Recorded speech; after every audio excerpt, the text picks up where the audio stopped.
আমি প্রতিহিংসা বিশ্বাস করি না, আমি ঐক্যকে চাই।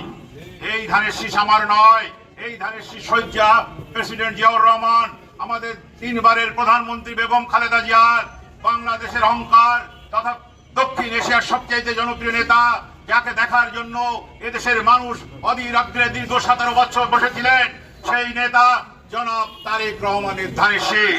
তারেক জিয়ার ধানের শীষ আমাকে উপহার দিয়েছে, আমি আজ নড়াইলবাসীকে এইটি উপহার দিলাম, যাতে সর্বজন নড়াইলবাসী এই ধানের শীষ বিজয় করে তারেক জিয়ার হাতকে শক্তিশালী করবে।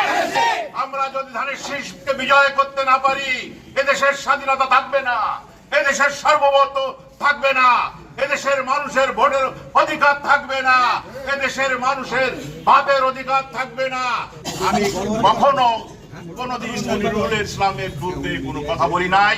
মনিরুল ইসলামকে ধানের শীষে প্রাথমিকভাবে দিয়েছিল, আমি বলেছিলাম, আপনার সাংবাদিক ভাইদের বলেছিলাম, ধানের শীষ যাকে দেয় মনিরুলকে দেউক, জজকে দিক, আমি কাঁধে কাঁধ মিলে কাজ করব, কারণ এই বিজয় হবে তারেক জিয়ার বিজয়।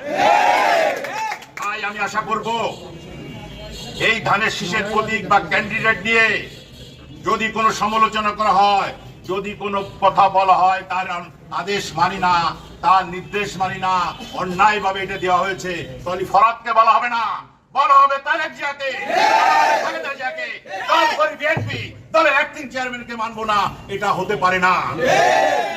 তারেক জিয়া জানে কাকে দিয়ে কিভাবে এই দেশের জন্য সুবিধা হবে সেটা দিয়েছে।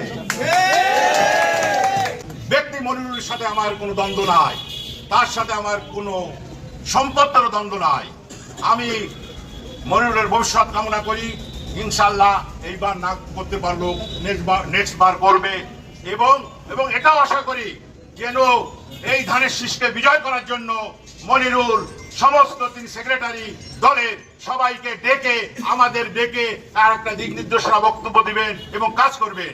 তিনি যদি এটাকে কাজ না করে, তিনি যদি আমাদের সাথে না থাকে, ধানের শীষের সাথে না থাকে, তারেক জিয়ার সাথে না থাকে, তাহলে এইটার ফয়দা লুটবে কে? ফয়দা লুটবে আমাদের অপোজিট যে প্রতিদ্বন্দ্বী যে ক্যান্ডিডেট আছে তারা আছে।